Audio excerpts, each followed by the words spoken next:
This is Comic Geek Speak, episode 1682, post-holiday Mishmosh. You know, I talked over the thing with the thing. I like the way you delivered the word mishmash, though. Don't change a thing.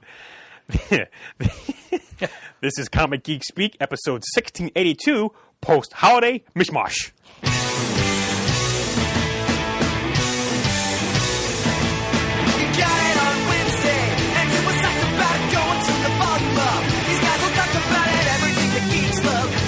Laser beams, opinions like the seasons on everything you read in comics, movies, games, toys, artists, Comic Geek Speak, Comic Geek Speak, Comic Geek Speak, Comic Geek Speak, Comic Geek.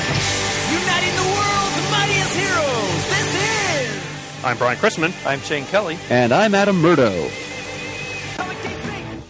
And welcome to the show. Welcome to our first show of the new year, 2018. Woohoo. Happy birthday to our New Year's baby over here, Mr. Adam the Murdo. Thank you. And, Did you wear your top hat and sash? It doesn't quite fit anymore, Shane. Because now you can call yourself, you can be like Jack Benny the rest of the year. You can be 39. And for 1 year of my life, I'll be telling the truth. But from now on, I've been doing it for the last 10 years. Like, oh yeah, I'm 39. You know, I told the people at my new job, we were talking about ages, and I said about that I just turned 45 in June, and they're like, "You're 45?" And I'm like, "Yeah, why? How old do you think I am?" They're like, "God, I wasn't going to say more than mid-30s." I'm like, "I'll take it." Well, if everyone out there There's a birthday present for you. if everyone out there is sitting down, next year I'll be 50. Oh, for heaven's sake, that's just not right. And no, it's not. And I'm just not happy about it at all. I'm going to try to change that if I can, and I have some things in the works to change it. I'm working on some I time. demand a recount. Yeah, I'm working on some tinkering with time travel and so forth. What are you going to do? Wibbly wobbly. If you get to that, just come here within the next 30 seconds to let us know. We all look at the All door. right, well, anyway, Rats. this is our...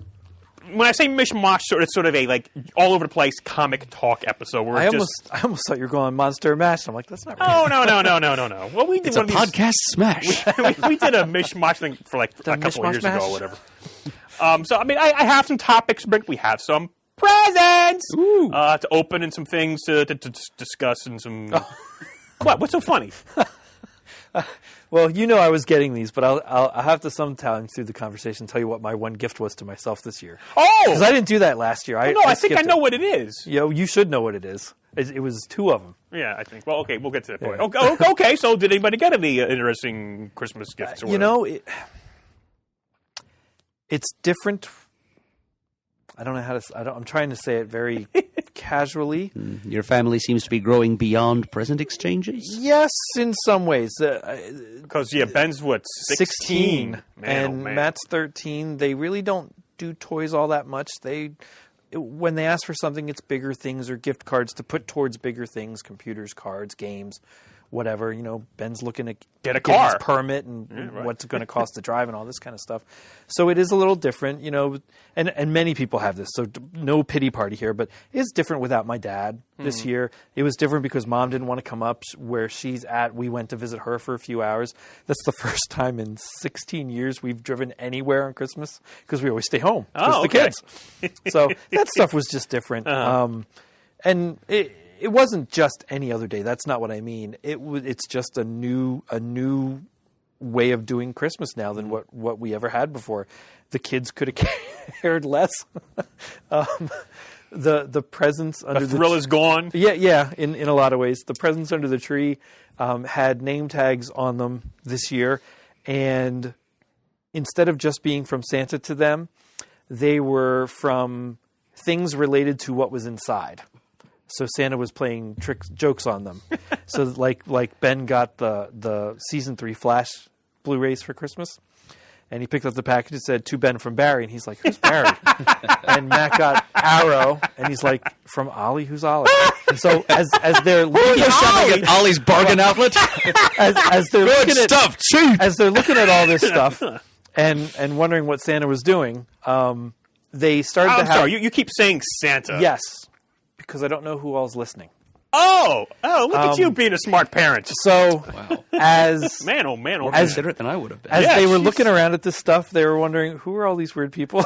But they really got into it and were having fun trying to guess what was inside then. And for the most part, they got it right. They would roll their eyes at it now if I would tell it with them Oh, here. They're like, sure. oh, God, that's stupid. But they were laughing up a storm. They're at about that it, age. so. We're like, oh, geez, Yeah. look at Dad trying to be funny again. But it was good. I was glad that they got a lot of enjoyment out of that part of it anyway. So yeah, but I did get at the last minute with some help from Pantalones over here.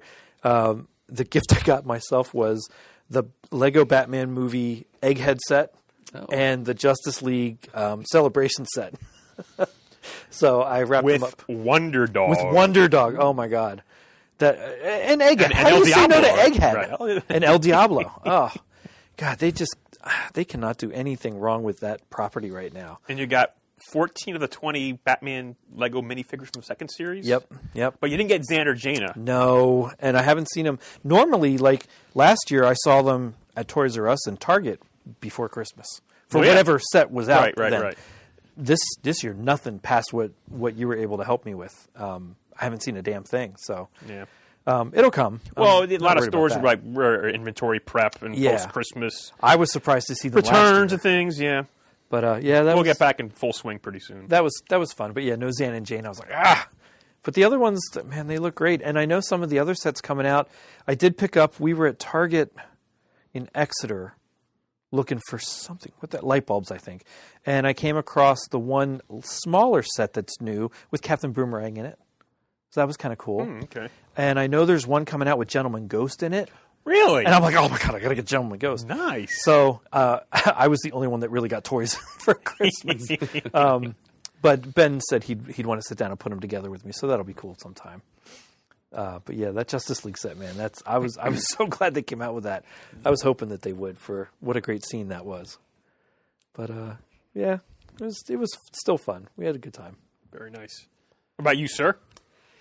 Well, our Christmases are kind of scaled back in the Murdo family, too. But like my extended family, all we do is we draw names out of a hat on Thanksgiving Day. And so that way it's a Secret Santa kind of exchange. So that way everybody gets exactly one present to open and also gives exactly one present to one of their family members. That's nice. It's a decent, efficient system. And among my parents and myself, we have a little more under the tree, but it's still kind of a modest pile. None of us really need that much, but we can usually think of a few little trinkets that we can ask for. So of interest to geekdom, and I'm going to combine the things I got for my birthday 1 week later, as well as the things I got for Christmas. Let's see, I got Doctor Strange on DVD. Oh, nice. I got that Batman 66 Adam West animated movie with William Shatner as Two-Face. Oh, nice. That is so good. I really love that one. So I'm looking forward to that. I think man. I'll have watched that before the week is over. And I love that they drew him like he looked in the Filmation Star Trek cartoon. Oh God, that was really funny. I enjoyed that An one. available period-appropriate model. Yeah. Glad to hear they man. made use of it. I loved it. Yeah, Whether intentionally or not, it really looks good. I've been wondering for years which 60s actor would have played Two-Face if they'd ever gotten around to using him on the actual show. And I guess now we have our answer. Yeah, I know. I keep thinking they used Malachi Throne, but he was False Face, not Two-Face. Yeah. Which really was supposed to be I Two-Face. I but think so. Or Clayface. I was Or, thought of him. or, Oh, yeah, all right, yeah, well, yeah. that's true. Disguiser, Or you know. Clayface, Yeah. Let's see what else. I got 3, not 1, not 2, but 3 Genesis albums on CD. Oh, wow. Foxtrot, Selling England by the Pound, and The Lamb Lies Down on Broadway. Wow. Just keeping track at home.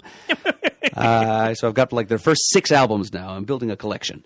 What else? I don't think I got any apparel, like no socks or anything this time out. But I did get a couple of good-sized Golden Eagle gift certificates. Excellent. That was what my Secret Santa got for me. Oh, And that's so awesome. My parents usually hook me up in that regard as well, once per year. I got, Of course, Gold Eagle Comics gift certificate. Oh, naturally. It's not like a local Hawk reservation or something. Yeah, well, most folks know the Gold. I just want to mention Gold Eagle Comics, local comic store here. Of course.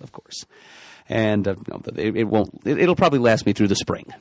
That's awesome. I had something else in my mind that I was going to mention. Sorry. I've just. Yes. The whole family is up to their respective Prabasis and page-a-day calendars. So, my mother and I this past year had a year-long competition going with a Jeopardy page-a-day calendar that I got for my last birthday, and I managed to edge the old lady out. There were some daring wagers placed on that last Final Jeopardy question of the year, but I still managed to. The secret was betting $24,000 on a children's lit question halfway through the year. Thank you, Charlotte's Web, for taking me to a big lead. But now I got my mother a page-a-day Jeopardy calendar, so the competition begins anew. Very nice. Oh, that's very cool. Nice. Yeah. And an aunt and uncle of mine got me a comics trivia page-a-day calendar. Oh, God, that's cool. Yes, my aunt all but apologized to me as she was handing it to me, saying that I probably already knew most of it anyway, and she may be right. But apparently, I have a couple of pages here to test the panel. It seems to alternate between asking trivia and telling trivia. Like the first day, my birthday, it was just a little blurb about the Death of Captain Marvel graphic novel by Starlin, appropriately enough. Oh, wow. And then I think yesterday there was something about the Helmet of Fate. So it's just like telling you little things about comics and the people who create them. And then on alternate days, it asks you multiple choice questions. Awesome. So let me put this to you, gentlemen. Do I have the buzzer, or is this... Consider yourselves a team. Okay. This is nothing too challenging. So we can consult. Yeah, we can confirm. Okay. Yeah, you can phone a friend. You know.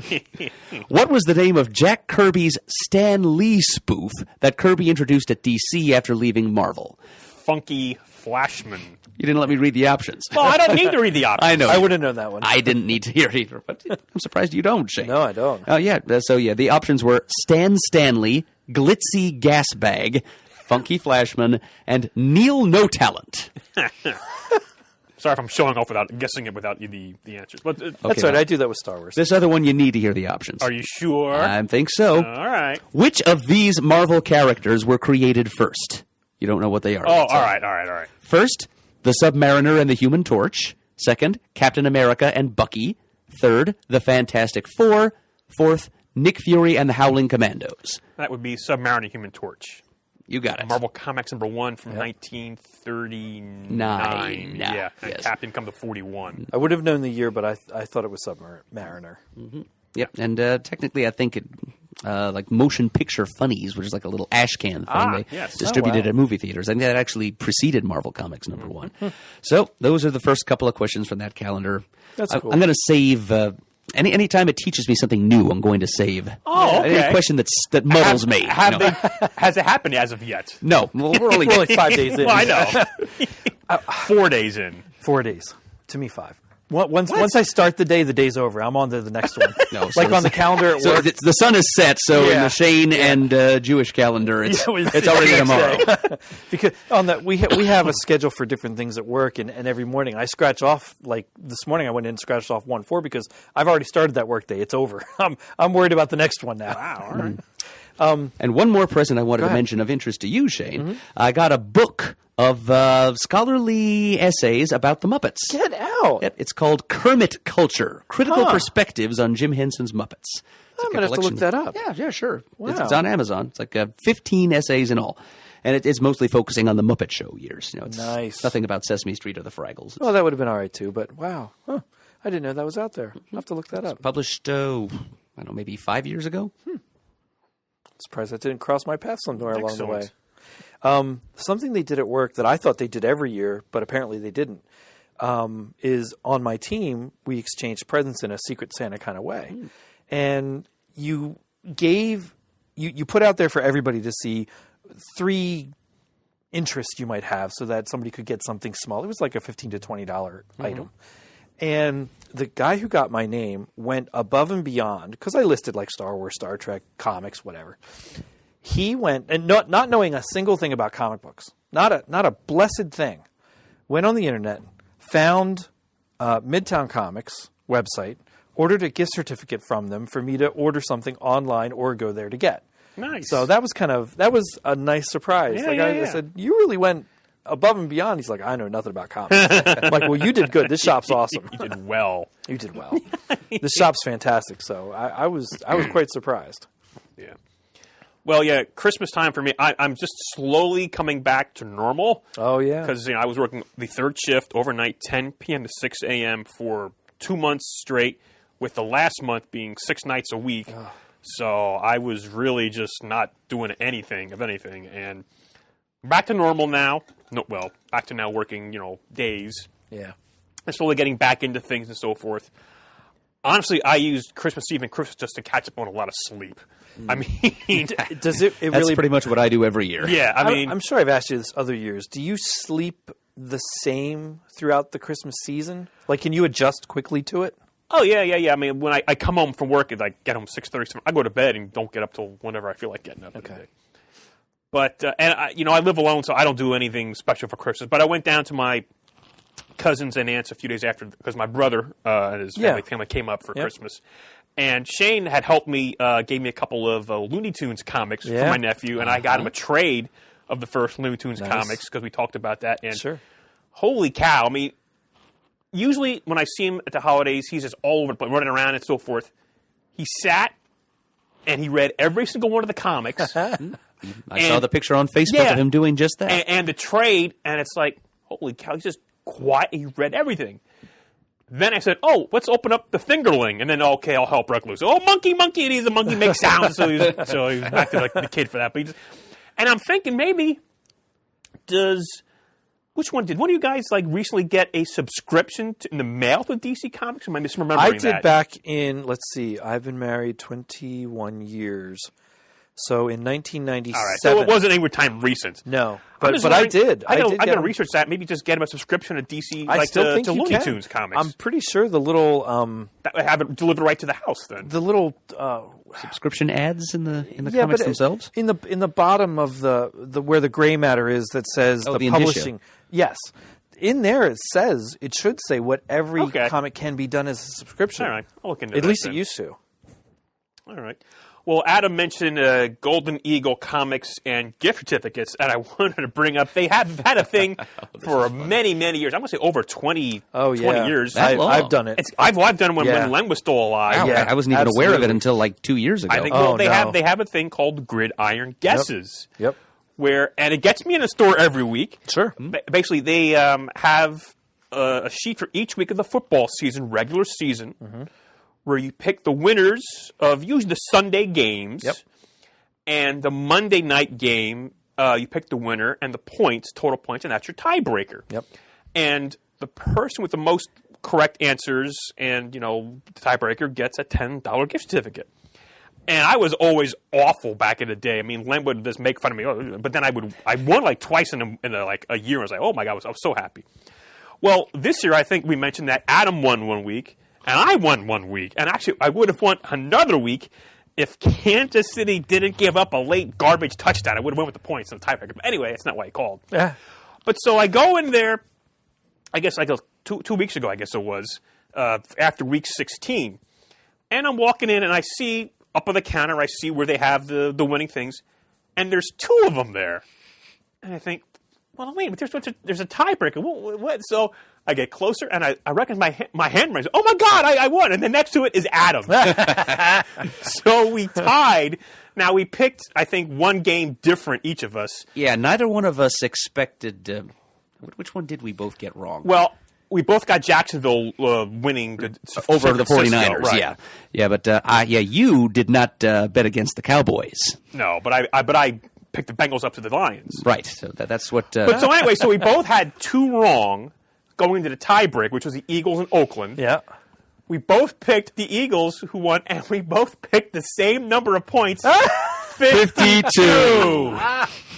Nice. So we each got a $10 gift. Yes, it was an equally horrible guess for both of us, as it turned out. It was a low-scoring game. But I laughed so hard when I saw that. Oh, my God. How do you both 52 points? Oh, that's awesome. That's so funny. Did you pick 52 points for the over-under this week? No, I didn't. This week it would have. I know. 59 was the total. So do we know who won week 17? I know it wasn't you, and I know that you missed on points. The 2 of you were tied, and you had the same tiebreaker, but he was closer to the actual over-under number of points than you were. Oh, the heartbreak of... Yeah, I had 3 wrong, but anyway. Exactly 3 wrong, yeah. And meanwhile, I had 6, so not a good week for the Murd. But anyway, so I thought that was funny. Well, it just goes to show that I don't think there's many people playing this game because if me and him could get 2 wrong on football picks, I mean, we're not exactly geniuses here, Not exactly Jimmy the Greek or whatever. And you're right; it's got to be 20 years because I had always done it down there. That was a lot of fun. So now that's great. Yeah. But now we're going to open up a couple of presents, or I might space them out here. First up, oh my goodness, we have some gifts. Let's see, there's pants.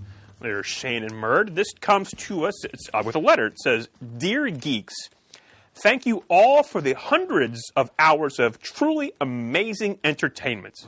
Your show is often the highlight of my morning or evening commute. More importantly, your show helped me get through some difficult times in my life, and I can't thank you enough. I hope none of you already have these gifts. If you do, please feel free to trade or just keep in the CGS library. Thanks again. Merry Christmas and Happy Holidays, Sam Imbriel. Imbriale. There's also a gift for Chris as well from him, but it's... That's very nice. So we'll see what we got here. We'll get Chris here to open that eventually. Oh, you know, I love the paper. I don't think I have this. It's comic book sound effect paper. I'm pretty sure I don't have this. Pow, boom, bam, crash, etc. Batman Europa. I know of this. I think I I don't- read that. I don't think I have it, but I read it. Oh, nice. Darth Vader. Well, let me read this. After an unknown enemy infects Batman with a deadly virus, the Dark Knight must race across Europe in a search of a cure. But he wasn't the only target. His greatest enemy, the Joker, was exposed to the same destructive disease. I don't think I ever read this. I knew of it. Well, that's awesome. Who's the writer? Looks like Brian Azzarello, along with Matteo Casale. Art by Giuseppe Camuncoli, Jim Lee, Diego Latore, and Gerald Perel. I'm sorry, what do you have there, Shaner? I have first variant editions of Star Wars Vader Down, number 1, of Star Wars number 11, and Star Wars number 15, which has an awesome, I love this cover in color, Obi-Wan cover. All of them are sketch covers, and G.I. Joe number 21. Nice. Is that the famous silent issue? Yes, it is. It's the very first comic I ever bought in a comic store, and I don't have my original copy anymore. Oh, my goodness. Oh, my God. Dynamic Forces Certificate of Authenticity on this Vader Down Nice. special. And Sam sent That's me awesome. what looks like all Oh, my parts God. of this classic Bronze Age Who Killed Batman story. I mentioned how I love that story. That's one of the first one of the top 5 childhood comics. I think I mentioned for the first issue. Yep. It's Batman number 291 through 294. Oh man, with the Wow. awesome Jim Aparo covers. Now, that was traded, too. Yeah, like in in like like the the many many deaths? deaths, something like All right. that. But I love Wow. that. Oh, good, nice. Well, Sam, that's That's thank you, above Sam. and beyond fantastic. clearly listens to the show. That's Yeah, you're not very, kidding. Very Wow. kind of you. That is awesome. My goodness. That is just fantastic. All right, well, let's go on here. This next round comes to us from Big John Morrissey, All right. a.k.a. Marble Man on the forums. Shane, this Oh is my for you God. now. He texted me to let me know they were coming to the studio, and in the text, he says to me, you'll notice that I didn't include Adam's name in the above list of recipients. Please be sure I let Adam know that I haven't forgotten him and that his gift is an IOU. But Chris is also in here as well as I. Here's mine. Of course, Big John Morrissey, we know him from seeing that at Heroes Con. And at the last in a couple of different senses, last Wild Pig sale. Oh, Let's yeah. see what do we have here. I have some great Justice League stickers on top of the package.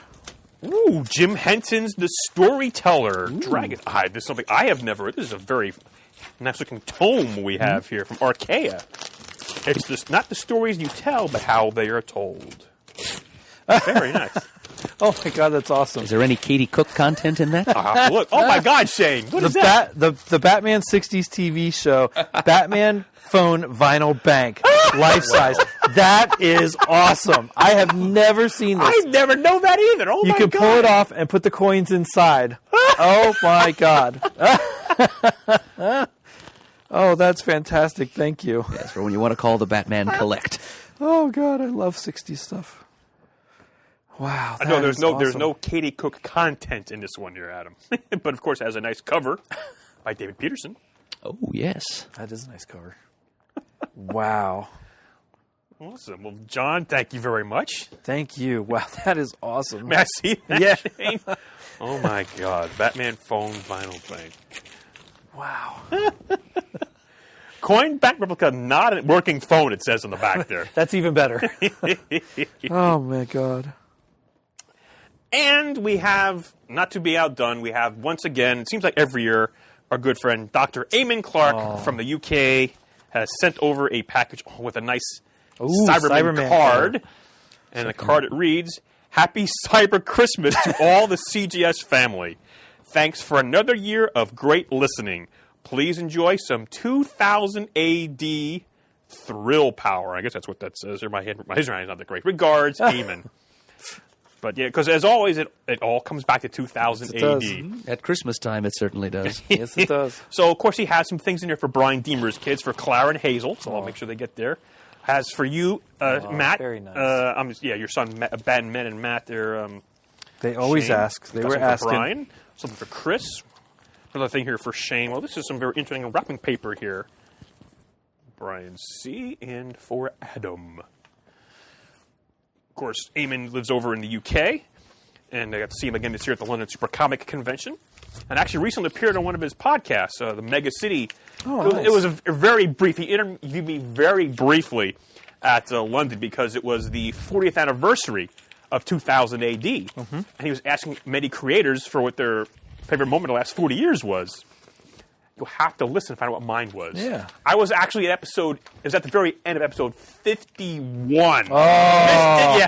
Missed it by that much. Holy cow.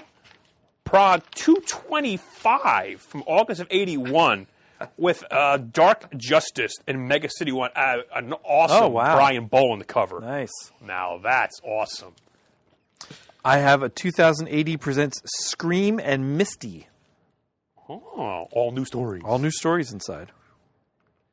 And as you, my friend Brian, were not the only one to appear on the Mega City Book Club podcast within the past calendar year. Yes, I know. Yes, last January. I was on for about 30 seconds. You were for a whole episode. Right, and we were talking about Alan Moore and Alan Davis's DR and Quinch. Yes, which I did read with the trade, actually. That's right, and you found it entertaining? I did. Very good. And one of the things we talked about during that discussion was what our Grail pages Watch would be. the tape, by the way. Oh, no, I'm conscious. I've got my thumb is running interference for me here. And which page of art would we most like to own?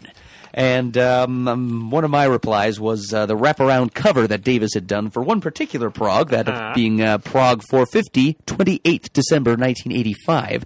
And Eamon sent along a copy of that prog in color. Wow. I don't think I got to see this in color before, but there it is. Oh, that's cool. There's DR. There's DR and there's Quinch. And there's Crazy Chrissy there and torturing her father. And there, I think Quinch is... Yeah, there's... Quinch's mum back there. Huh.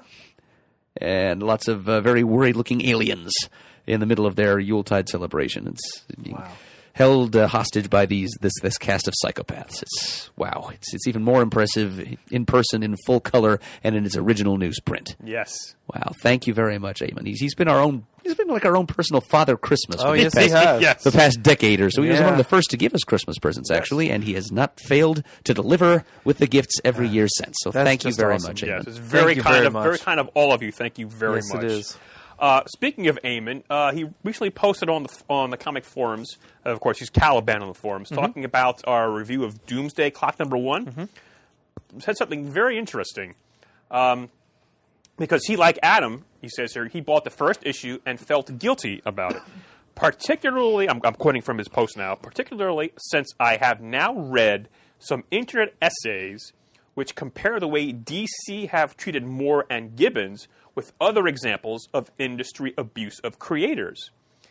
It's interesting that CGS has recently spotlighted Jack Kirby and his struggles to get his artwork back. I wonder if in the future we will be discussing Moore and Gibbons' Watchmen rights in the same way. Maybe the CGS crew might talk about the ethics of this comic in future episodes. That's a great topic for a future discussion. I'm not prepared to talk about that now because I'm not that well versed on it, but that's a great comparison because in the back of my mind, I always knew that Alan Moore and Dave Gibbons, with their rights was a whole big thing. But I don't know all the specifics of it. Yeah. I know a few things. So I do want to search each out. I do want to search out those essays and find out more about that and try to get some actual facts. But that's a great topic of discussion, like you said there.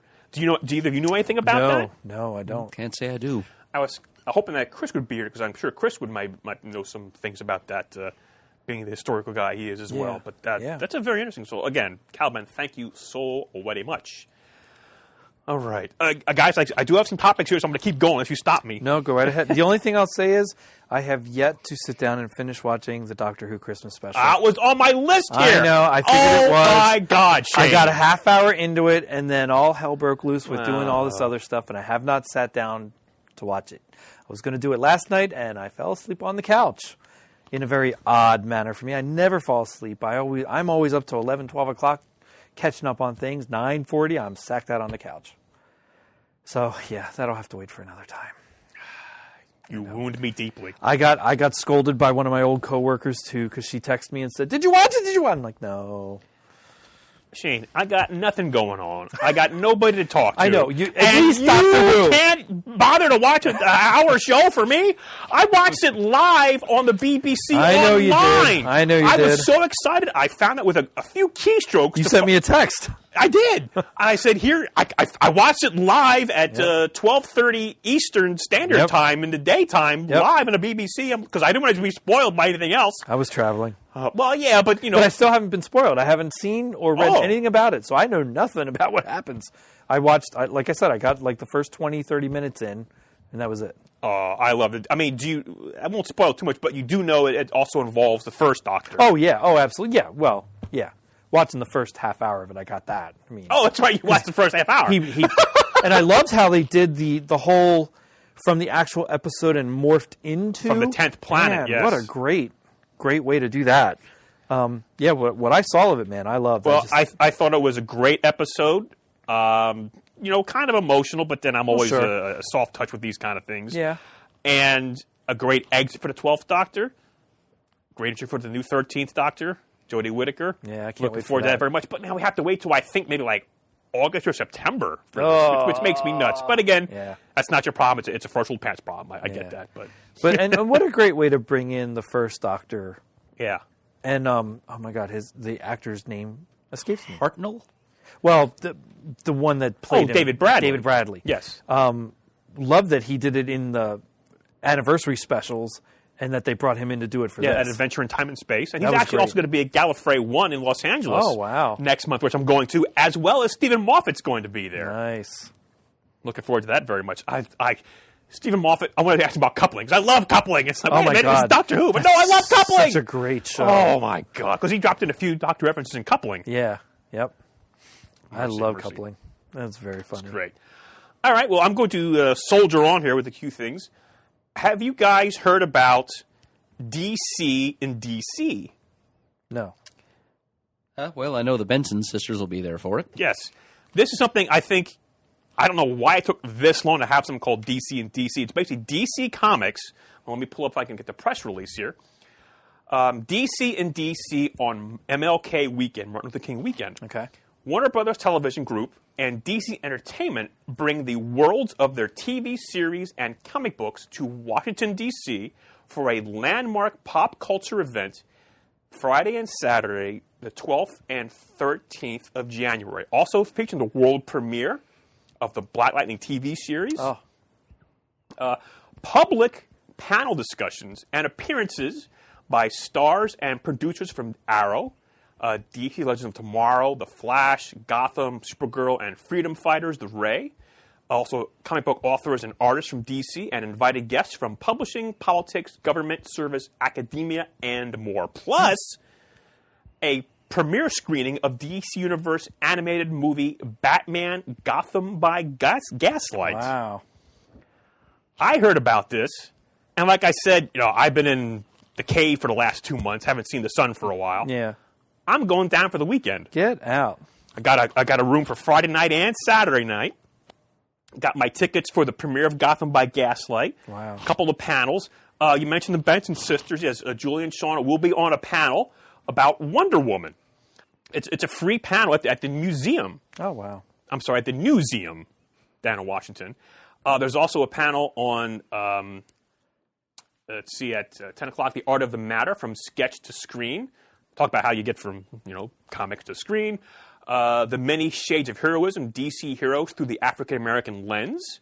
Good for MLK weekend. Yes, Wonder Woman. I mentioned also The Pride of DC, The Art of LGBTQ Inclusion. A panel called The Aftermath, Battle and Trauma in Comics with Tom King on the panel. Nice. And to mention the screening of Black Lightning. Now, I can't go to that because it's like invitation only. I'm not a big muckety-muck. No, but I haven't been to Washington in I think maybe 30 years I was thinking about it. We took the kids down for a long weekend a few years ago, and it was in the middle of July, so it was hot as all get out, but it was a good time. But yeah, I found a place to stay. It's expensive. It's in walking distance of all these things. Oh, that's great. I just saw today DC put up a thing that they're going to have like a little pop-up shop in front of the museum. Nice. Where they'll be, having graphic novels for sale. They'll have some signings and appearances. They have some T-shirts, some Funkos. Yeah, it's interesting. So I figured, okay, that's going to be most of my Saturday. It's like, I don't want to drive home and then go to work at Sunday morning, so I'm safe for Saturday night. It's like, what am I going to do for the rest of the weekend? It's Washington. You got to figure to do something, some things. Might do some sites. But this is why I wish Chris was here. Do you want to guess what I'm doing on Friday? Comic book related. Not anything to do with this event in D.C. I'm going to be in Washington. We talked about it briefly on the show in the past. I made an appointment at a library. Of Congress? Of nice. Congress. Well. So you're going to go check out a book. I'm going to view the original artwork, all of the original artwork, for Amazing Fantasy 15 by Steve Ditko, featuring the first appearance of a little guy called Spider-Man. Wow. I'm sorry, Spider-Man. Yes. That's cool. Because I thought, what am I... And it hit me. So I Googled how to do it.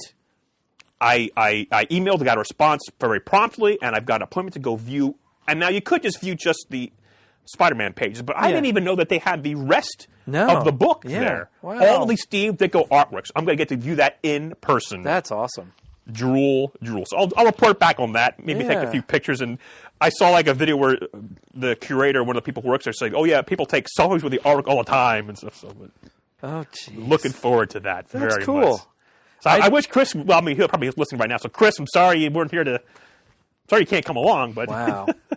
Just imagine the noises he would make at being told what you have in store. Pantaloons. But this is an amazing, no pun intended, amazing thing that this artwork was donated. And I was doing a little reading up on it when it was, there's a whole thing about an anonymous donor. Mm-hmm. I don't know who it is.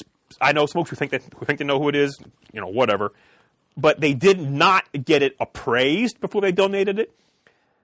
The 11 pages for the Spider-Man story alone, those 11 pages, if I had to guess, and it's not far off, if it was to go, what's that show? I think Roadshow? Yeah. If this were to go at auction, I would easily 8 figures for those 11 pages. I would think so. Yeah. Wow. I mean, it's almost like, quite frankly, priceless. Mm-hmm. I mean, to go view the origin of Spider-Man, the original artwork there, it blows my mind that that's still around. Yeah. And I get to look at it. That's great. No touching, I don't think. I don't know that I would have thought of that as something to do. That's really interesting. It just caught my eye. It's like, well, I can go to the Smithsonian. I could walk around the National Mall and things, but it's like, comics. What can I do comics? I mean, yeah, it's a DC weekend in DC, but still, Marvel. How could I not? Yeah. Wow. That's awesome. I'm really looking forward to that. So I'll do some on-site reporting, perhaps.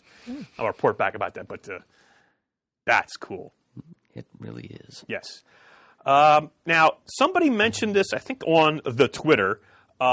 This is in my notes anyway to ask Adam about this. I think I know what you're talking about here. Have you heard about Jim Starlin? I thought you were going to say, have you heard about the Lonesome Loser? Because he's beaten by the Queen of Hearts every time.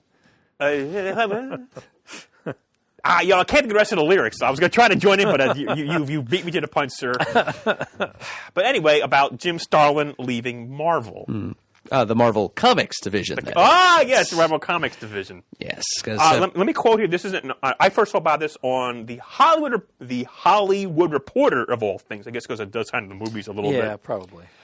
I am moving on, says Jim Starlin, who was penning a trilogy of graphic novels.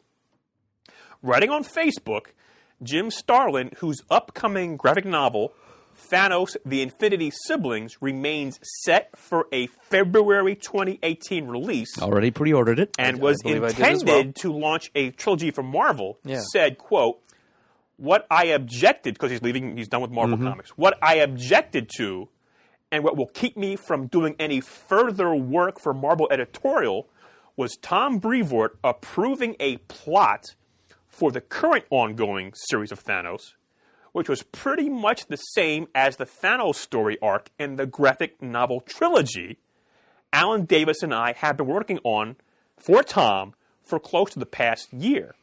He had 200 pages of script and 100 pages of pencils on this project when he gave the green light to a strikingly similar plot.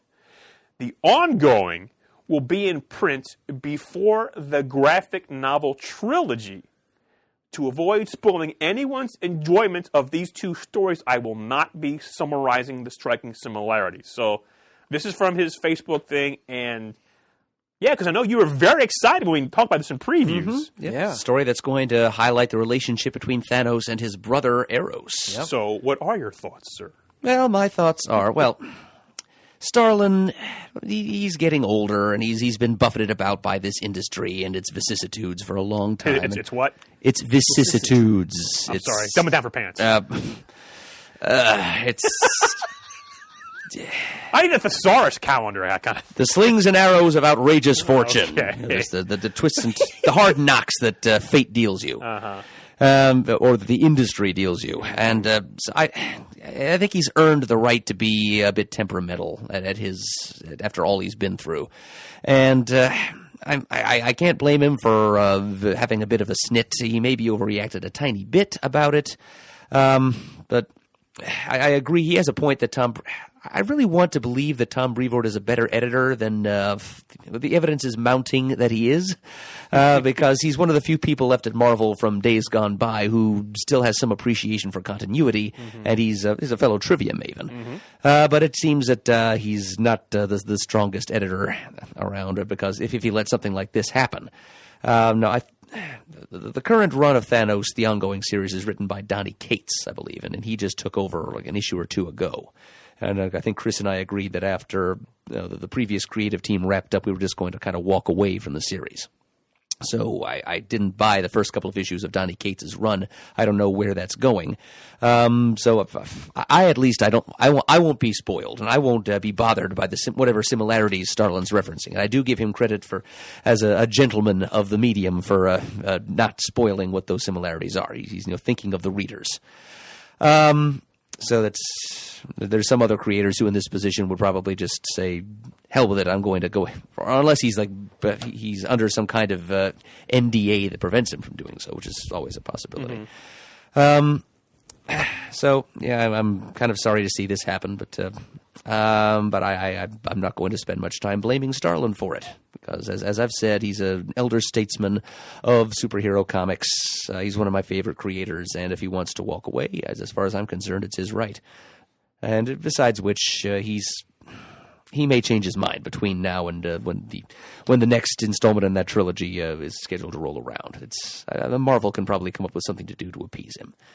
And in the meantime, as I think he goes on to say in his Facebook account, he's careful to say that he's only angry at Marvel Comics right now, not Marvel Entertainment, the film division, which he says has been very kind to him, especially since this same Thanos character is going to be pretty important to Marvel films. I don't know what you're talking about. Well, good. Keep on not watching those trailers there, Brian. Oh, and while we're on the subject of Thanos, one thing that I am aware of from the first couple issues of the Donny Cates run of the Thanos ongoing, we're told that Thanos actually has a secret christening name that apparently only he and his mother, Suisan, ever knew.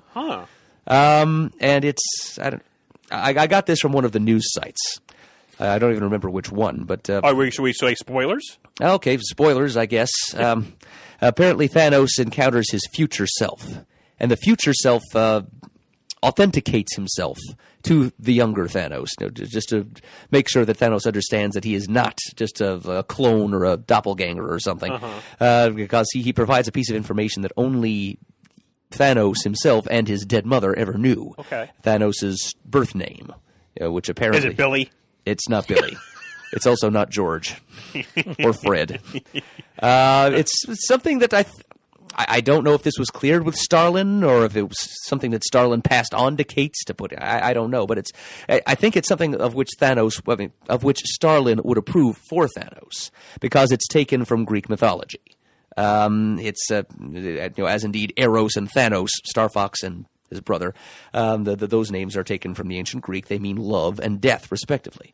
But Thanos' secret name is apparently Dione, which is the name of a Titaness of ancient Greek myth. Homer had her as the mother of Aphrodite, and her name is also given to one of the other moons of Saturn, other than Titan, of course, which is where Thanos was born. So it's kind of peculiar that his mother chose to give him a girl's name, but at least it comes from the same source material as Thanos' better-known name, as well as the names of his sibling and other members of his eternal family were taken. Wow. Excellent. Something else pertaining to Starlin and Thanos there? No! While I'm spewing That's correct. pieces of information around here.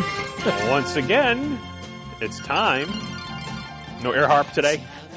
Nope. It's time. Blew right past me. I'm Time sorry. to muddle the murd, our trivia segment, where if you ask questions 3 and stump or muddle the murd in this case, you win a prize. And what prize could you win, you ask? I do ask, because I don't know either. Okay. We're getting to the good stuff now, boys and girls.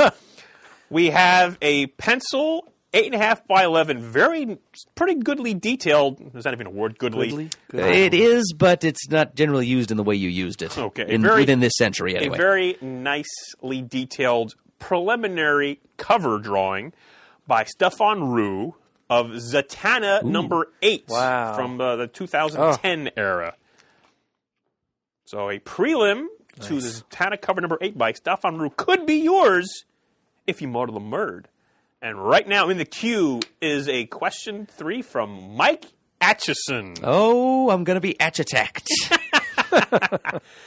This actually was back from September. Again, we're a little behind in our muddling the merds and so forth, but it goes, "Hello there, CGS crew. I just finished the Sal episode, so I have this strange urge to speckle this email with an abundance of expletives, but I'll try my best to keep things PG. By the way, the episode had me rolling, huh? Anyway, here's my latest attempt at muddling the illustrious murd. Question 1. Independent comics pre-1970. In Captain Atom's DC Comics incarnation, his alter ego is Air Force pilot Nathaniel Atom. However, in his original Charlton Comics continuity, he was a scientist. What was his name? Wow. I never knew that he was ever called anything other than Captain Nathaniel Atom. No, I didn't either.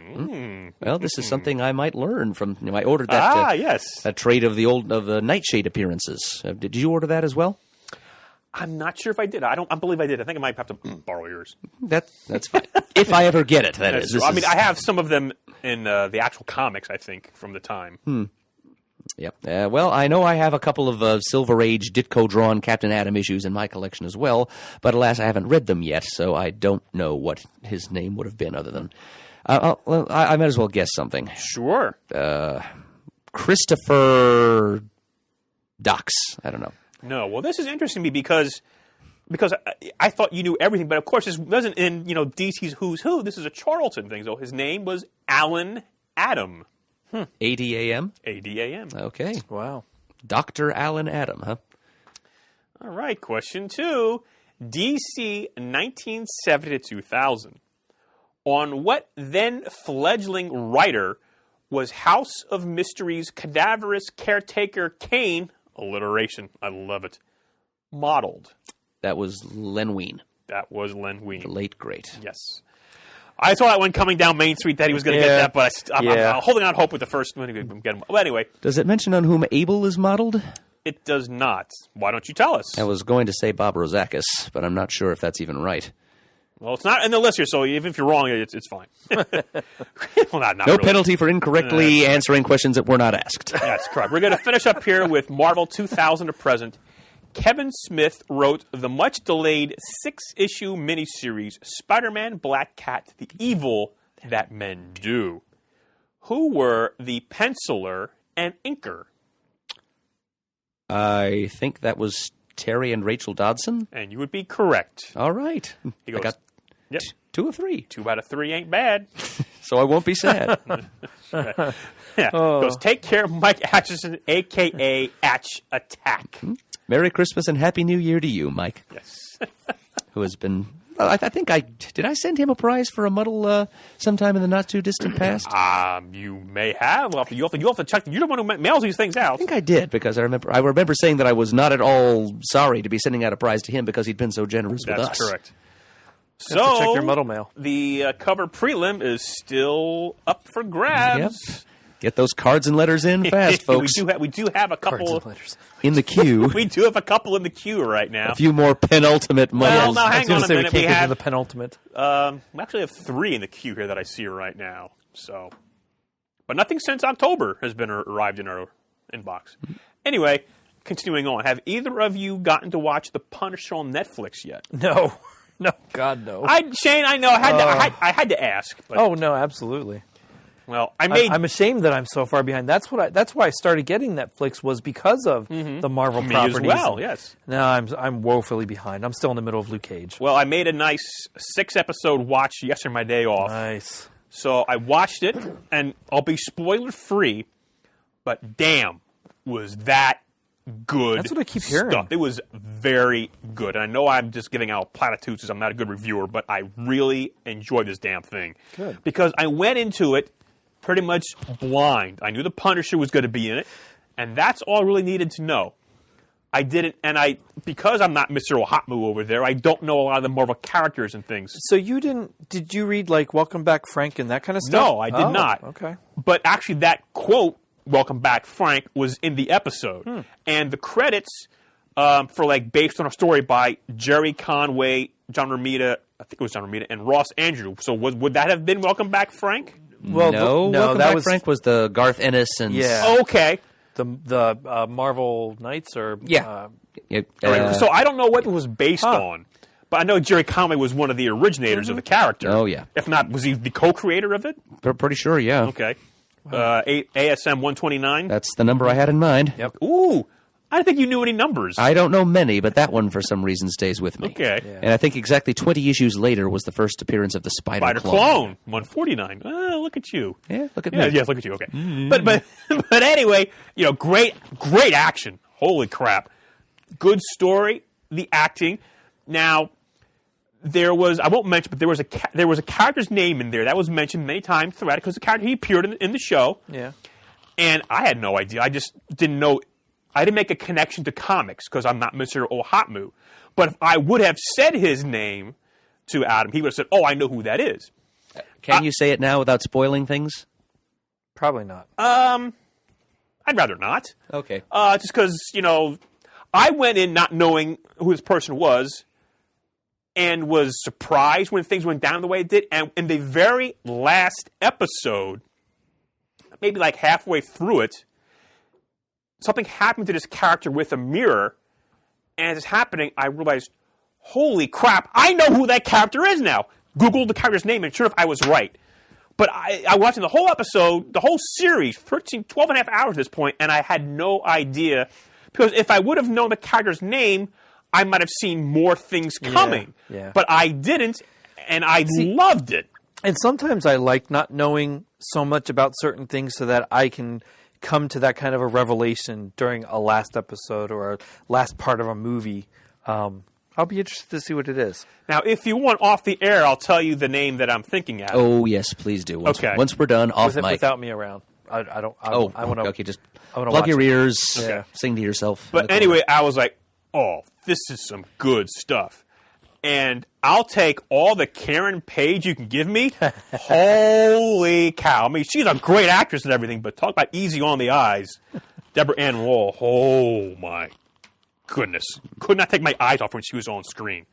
But damn, that was some good watching. It got to the point where it's like, okay, I'm gonna finish this now on Wednesday. I watch all these last 6 episodes. Oh, that's awesome. Good stuff. I'm not sure what's the next Marvel Netflix show. Is it Jessica Jones Fallout yeah. series season 2? Yeah, as far as I know, yes. Okay, has that been completed? I don't know that.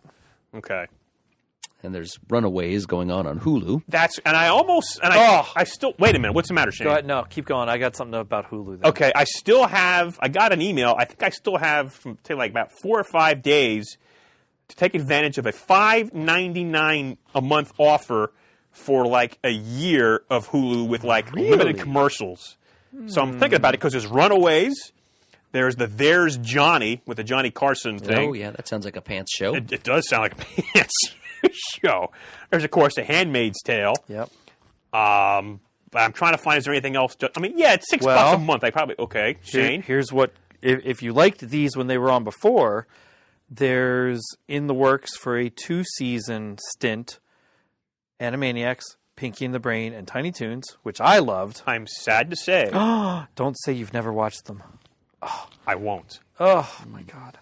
Animaniacs and Pinky and the Brain. I like Tiny Toons, but I like the other two more. Oh, yes, I'd come straight home from school. And Man. I have several massive gaps or just lapses in my geekdom, and that's one of them. And if I told you certain things that I haven't seen, you would just tell me to get out of here and Wow. leave this planet.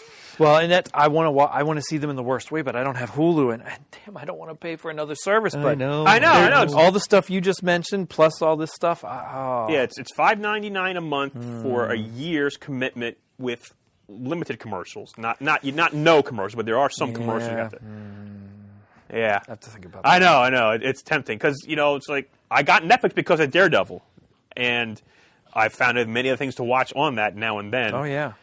And I wasn't sure what to do. I want to sit through another 13-episode show because the last one I sat through for 13 was Iron Fist. And that was a bit of a chore to get through. I've heard that many times as well. Defenders was only 8 episodes, and that was still a little bit of, but this Punisher was well worth it. So it gets the highest recommendations. Good. From some hair pants. Oh, my goodness. Anything? I'm sorry if I monopolized time here, guys. But is there anything else? Anything you wanted to bring up? Well, while we're on the subject of TV talk, certainly. On the Twitter, John L., the fellow who asked what I thought about the Jim Starlin Thanos blow-up, also wanted to know if any of us were watching Happy on the Syfy channel. Oh, no. No. I know it's been advertised on the back of some comics. Oh, yeah. Is this Grant Morrison? It is Grant Morrison, yes. It's based on a miniseries he did at Image a couple of years ago. I know of it by name, and that's about it. I've never read it. Well, it's about sort of a fallen from grace, disgraced former cop who's become like a drink and drug-addled hitman for a living, just barely getting by and secretly wanting to die every day of his life as he goes around shooting bad people for money. And it's about how this guy, his name is Nick Sachs, and he's contacted by a tiny, invisible, blue flying donkey named, kind of like a little blue unicorn named Happy, who is the imaginary friend of a little girl who's been kidnapped by a very bad man in a Santa Claus costume. This thing is set at Christmas time, so it's a Christmas story in the same sense that Die Hard is a Christmas story, which is Die Hard is only marginally so. I'm not getting into that. Well, Matt can contact me and argue this out if he wants, but there is a difference between a Christmas story and a story that happens to be set at Christmas time. I just knew that would push a button. Happy is really more of the latter kind. Yay, Mr. Falcon. Well, Matt is always in favor of stirring the pot and or poking the bear. So yeah, he is. So it's kind of like a buddy cop story between a cop turned hitman and a tiny blue unicorn as they go out to try to rescue this little girl from this sinister Santa who's trying to. I guess he's in the employ of some big time mobsters who want to sell her into slavery or something. And it turns out that she's the detective's daughter. So there's a little bit of an extra stake there. In the meantime, the hitman, former detective, former policeman, now hitman, has accidentally come into the possession of a piece of very sensitive information that this same very powerful and eccentric mobster wants. So while he and the little blue invisible horse are trying to rescue the little girl, they've got mobsters on their tail and everybody's after him. And it's a little bit madcap. It's pandemonium. it translates better to the small screen than I thought. It's being presented on, again, the Sci-Fi channel, because I refuse to pronounce SYFY as sci-fi, which is itself in the middle of kind of a... Stand your ground. Always. They're trying to rebrand themselves a little over there at that network right now. They're going for fandom, I guess. They're painting themselves as like the SDCC channel as much as the SYFY channel. You know, they're showing fewer like terrible made-for-TV science fiction movies and more. What about Sharknado? I was just going to say about like Sharknado.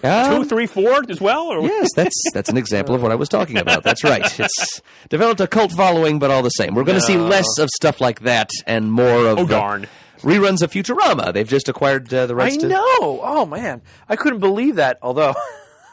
Now, I had the first 4 seasons on DVD, and I'm happy to watch when it came on Comedy Central. And Comedy Central still is showing the reruns as well. However, iTunes had a sale on the entire box set, including all the movies, for like $30. Great. Oh, wow. That's a hell of a deal. Because the movies alone now on iTunes, you can't get, or in like stores for 15 or 20 a piece. So them alone, those 3 alone are like $60 depending on what. So for me to see all of them at one shot, I'm like, all right, click, and I got all those. So yeah, but I still, whenever it's on and I see it on Sci-Fi or Comedy Central, man, I'll watch an episode or two. That show just cracks me up. I was watching Futurama before I came here tonight, in fact. Oh, nice. I was eating my dinner while watching the episode that introduced Cubert. And also the first Tales of Interest with the Thinglonger. I love the Thinglonger. A man can dream. Oh, God. Anyway, so yeah, that's what Sci-Fi's trying to do these days. It's more like big blockbuster movies. Yeah. They're fan favorites, and it's a bit of a sellout, but I think it's another window for people like us to get the stuff that we want. Yeah, and they've shown some DC movies actually. Yes, they have, and I've watched more Sci-Fi lately than I usually would because of all the crap that was on versus all the stuff that I like being on now. So, yeah, I'll go along with it and see what happens. I miss the good old-fashioned Sci-Fi channel that produced Battlestar Galactica and would show reruns. I think they showed runs of Buck Rogers and some other stuff years gone by. Going back further than their Battlestar remake, but yeah, going back like to the 90s, I guess, when they first came on the air. I miss the good old Sci-Fi channel stuff. But I'm afraid all we have to satisfy us now is the Sci-Fi channel. And I think that is where the Krypton series set on Superman's home planet. You're right. Is going to be. You're right. I think that's where we're going to see that eventually. And in the meantime, Happy, which I'm assuming is a mini-series like the comic on which it's based, I'm liking it quite a bit actually. Morrison was directly involved in developing it for television. Oh, that's good. It's being shown with limited commercial interruption on Wednesday nights on that channel at 10 o'clock.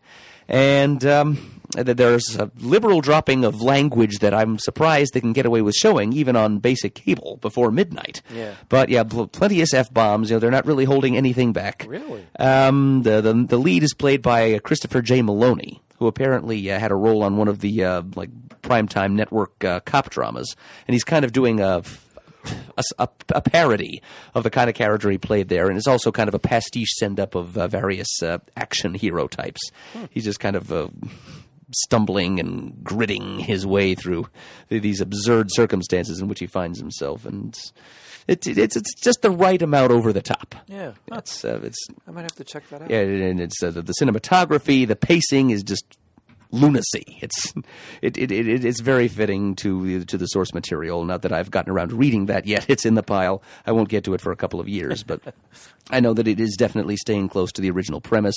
Visually, it looks pretty slick, but also slick with a coat of grime on it, since this is kind of a drugged up noir story that we're talking about here, with lots of Christmas tinsel hung from it as well, because it's definitely it makes more of its Christmas setting than say Die Hard did, because Very Bad Santa is the name of the kidnapper, and he's apparently he's got a whole backstory going on, but he wears this Santa Claus costume that's encrusted with like old broken ornaments and pieces of tinsel and like dolls' heads and things. He looks like a big scary Christmas hermit crab scuttling around and snatching children.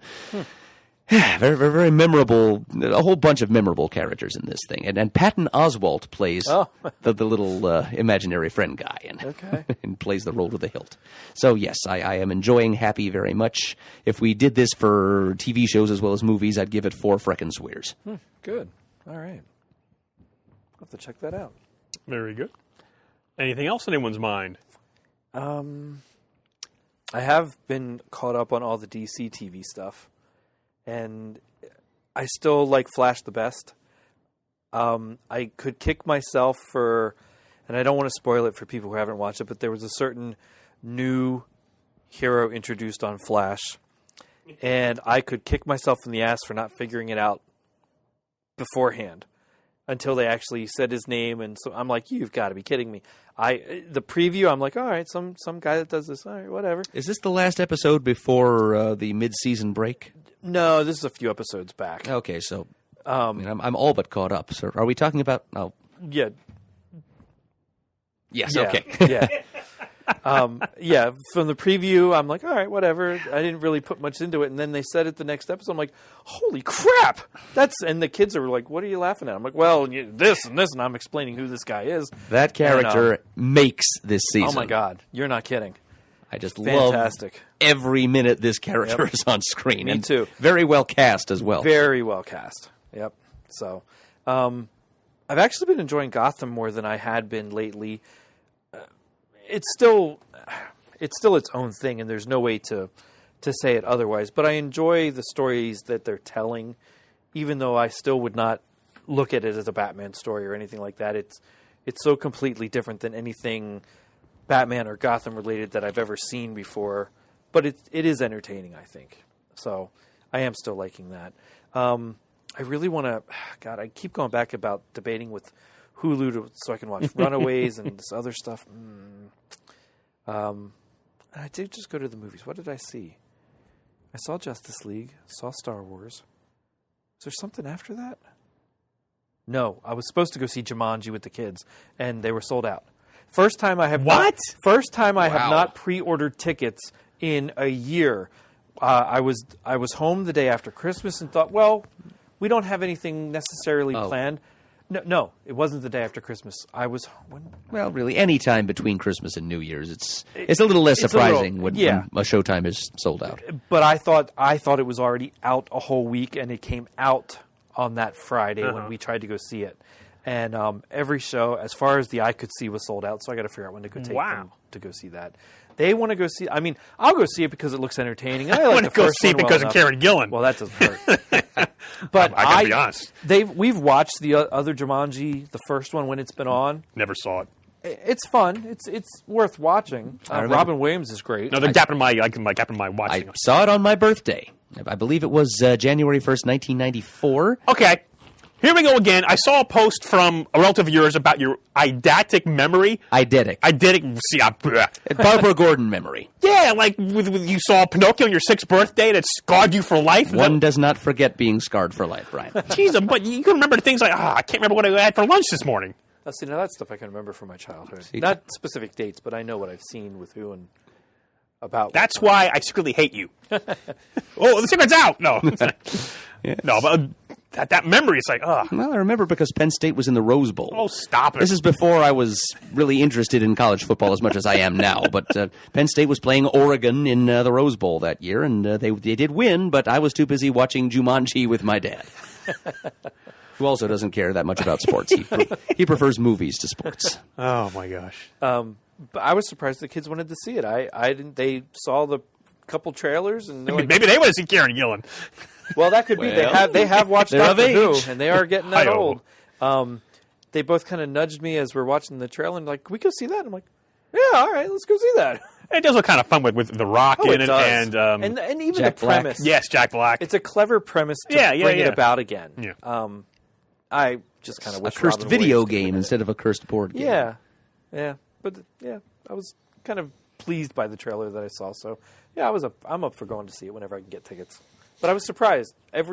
For 5 days, sold out every show I could find. All right, see it another time. But speaking of WB shows, I'm looking forward to seeing the Black Lightning TV series. Again, I don't know much about it other than the title. That looks so good. Oh, okay. I think it looks really good. I mean, they're doing some good things with the WB shows, I think. Yeah, they did really well with, I thought, with Vixen. They showed that entire cartoon series in it's like one of those CW Seed things that they do, like Freedom Fighters The Ray. Yeah, they showed the whole Vixen in like a telemovie kind of setting. I did know it came out on DVD and Blu-ray, but I didn't want to just go buy it without seeing it at all. And I recorded it whatever night they showed it, watched the whole thing. I was really entertained. I thought it was very well done. So now I didn't know if the Ray came out on CW Seed yet I think or they're not. up to like 3 episodes. Okay. So I'll have to go back and try to watch those now. But yeah, I think they've been doing a great job. That crossover this year was fantastic. Crisis on Earth X. I don't know why. And I enjoyed Justice League. Don't get me wrong. I did enjoy it. It was fun. I still had some problems with it, but it was good. I still cannot figure out how the TV series can be so good and they still cannot get the movie universe straight. And again, I don't think that the movies are bad. I have enjoyed something about all of them in some way. Sometimes it took me a while to get around to it. I like the extended cut of Batman vs. Superman better than the theatrical cut. I'm curious to see what they come out with for the DVD Blu-rays for Justice League. Wonder Woman's still the best movie that they've done in many, many years. I think we're almost unanimously agreed about yeah. that. But it just seems like the TV universe has so much more freedom to be fun while still sometimes telling a pretty serious story or sometimes being something interesting that is better for us who may know more about DC Comics history, but still comes across to those who may not know in an intelligent manner that they can still understand. Like my kids don't know what I know, but yet they still get some of this stuff without asking me for it. It just baffles me for the way Warner Brothers has owned DC Comics for so long. Adam, have you caught up with Supergirl? I'm very close to being caught up. I've watched the episode called Rain, which is the last one before the holiday mid-season hiatus. I haven't finished that episode though. It's the one where there's this mysterious Kryptonian flying around. I sort of tiptoed. So that's the last episode now. Right. I sort of tiptoed in the past around the one episode where Mon-El comes back and who he comes back with. Yeah. Mm-hmm. Did you see that episode? Oh, sure. We're past that point. Yes, he's got. Should I say it now? Well, I mean, do we say spoilers? Well, if we do, I shy away from that stuff. But I mean, they've mentioned her on the show. Oh, they who have. She is. Yeah. I mean, they don't call her by her superhero code name, but if we said Imra Ardeen, you know who we're talking about. Oh, yeah. Yeah, because when they mentioned that she's from Titan, and her first name was Imra, I'm like... As soon as they said Titan, I'm like, you've got to be kidding me. Oh my God, it's Saturn Girl! Well, because she appeared in an episode of Smallville, not the same actress, but the character. Oh, right. Her and Cosmic Boy and Lightning Lad, all three of them. Well, okay, so if we're going spoilers for that, they also brought in with... Kara going after some information. They brought in some characters, at least, not in. Oh God, what do I want to say? Not in reality of the show, but in mentioning the reality of the show. They brought in Chloe. Oh yeah, and the Wall of Weird and stuff like that. I'm like, so it may not be the exact same universe as Smallville, but the fact that they just threw that in there kind of surprised me. I was kind of excited about it. And they timed, the way it was talked about, they timed it so that it could have happened in a cohesive manner. Yeah. From that when was Smallville the flashback episode. Yeah, so good. It can't be the same universe as Smallville because Kara was already... I know that, but there might be a way to explain certain things out of there, or just a similarity to certain events in Supergirl's TV show history that could introduce some of those characters in here, even though they didn't happen exactly like what the Smallville universe did. And I'm not saying I want that to happen, but I wouldn't be unhappy if that happened too. It was just interesting that they threw in those couple tidbits in that. I love the little episode. Easter eggs. Yeah. I love Easter eggs. And sometimes they come to fruition to be something else, and sometimes they're just Easter eggs. But yeah, I've been pretty pleased with a lot of stuff Supergirl's been doing this year. Loved the Mars episode. And everything that happened in that. And Carl Lumley. Oh, my God. I started texting people like mad. I'm like, oh my God, did you see this? So good to see him in the After role. hearing him for many yeah. years as John Jones. Yeah. Really, really well done. All right. Anything else to go over, or are we? I received a visit at the Christmas barn just this past week from a listener. I was going to say Santa? Nope. Santa's got other things. Oh, he's a little too tired to be making social calls right now. Well, you never know. It's never too early to sort of think about Christmas. Nope. This call came from a listener named Mark Buxton. Introduced himself as having the distinction of being the first to call in during the Jamie D. Memorial Tribute Show a few years ago. And so we talked for a time about this geeky topic and that. And he's met Chris, met him at one of those shows in Newark, I guess, that he's done in the past. And he said that he's written a couple of articles for the Back Issue magazine. Oh, wow. Including one about Nikantu the Living Mummy that I must read. And I know Chris has the issue. That's correct, right. Hit him up for that if we get to his place in Bridgewater this year. And we can always make just a quick visit and just, hey, hello. Hello. Give me the magazine. Unannounced visit. Or you don't get back to bed. And one of the last things we talked about, though, was The Last Jedi. And he would like to know, Brian, what was your opinion of that film? Yeah. You see, this is okay. Here's a little story.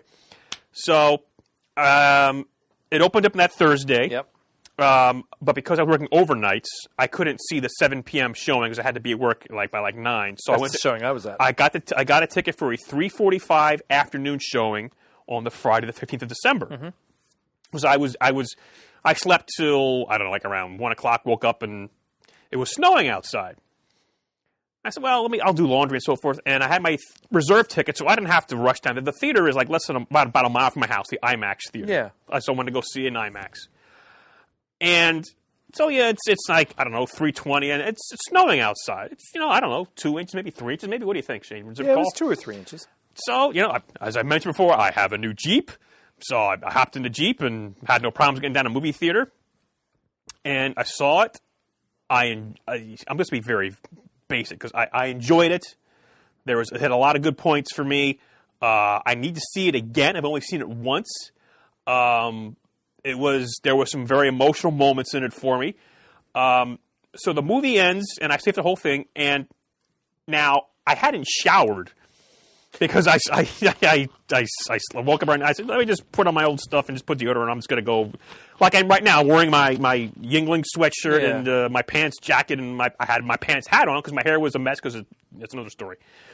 And so, like I said, I had been crying a little bit. So I come out of the movie theater and I'm heading outside, and there's a camera crew from Channel 69 News or one of our local stations here because they have an office around the block up on Penn Street. And I think, oh my God, they're going to ask me what I think of the movie, and I don't know what to say, and I look like crap, but I've been crying. I don't know how I look, so I go out there, and the guy's just going to ask about the movie, and I said, okay. So we go over. I turn my hat around. Oh, you did? You did. Well, because it was already dark, and we started asking the questions, and all he really wanted to know was, and I didn't pick up on it until afterwards, was about going to see the movie in the snow. Because the theater was only about 25 people in the showing. Really? Yeah, in the IMAX. So I guess they were wondering, it's a big debut of Star Wars. How did you get out here in the snow? How was the traffic? And I said, well, I live in about a mile away. And that guy. So I did all this talking, and the only thing they put on the air was about that I drove there in my new Jeep. So anyway, basically, yes, I enjoyed it, but I can't get in any kind of in-depth like you guys can. That's why I set the episode out. It's like I didn't have much to say about it. I need to see it again. You guys are smart. I liked it. So that's why. Come on. No, so I can't get into any depth about it, but I did enjoy it. I need to see it again to get more. Yeah. Tell you, quantify it. Give us a frickin' Swears rating. 4. All right. 4. So there you go. There you have it. Okay. All right. Anything else, gentlemen? No, I'm spent. I think I've crossed everything off my list. All right. Well, this episode is brought to you by us. And us alone. Me, myself, and I. Us and them. Oh, Shane. I'm not ready because my notes You're not aren't ready? cooperating We're with only me. ordinary Jeez, men. Crannies.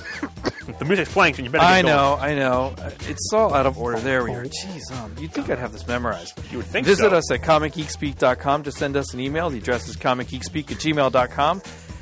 To leave a voicemail, the number is 267-702-66642. Keep sending in Muddle the Merds, even though we only have 3 left. We don't want Pants to get to the penultimate. Stop by thecomicforums.vanillaforums.com and let us know what you think and your mishmash thoughts. Mishmosh. Mishmosh thoughts. Follow us on Twitter, like us on Facebook. Thank you to everyone who contributes to the episode. Thank you to everyone who sends us presents at Christmas time. It is so not necessarily, but so appreciated. These are absolutely fantastic. Amen. And as always, we are uniting the world's mightiest heroes, one listener at a time. You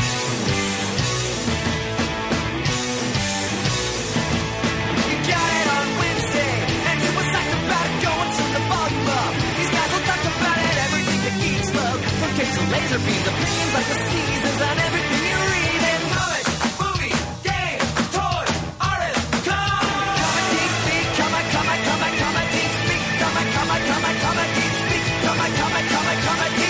comic geek.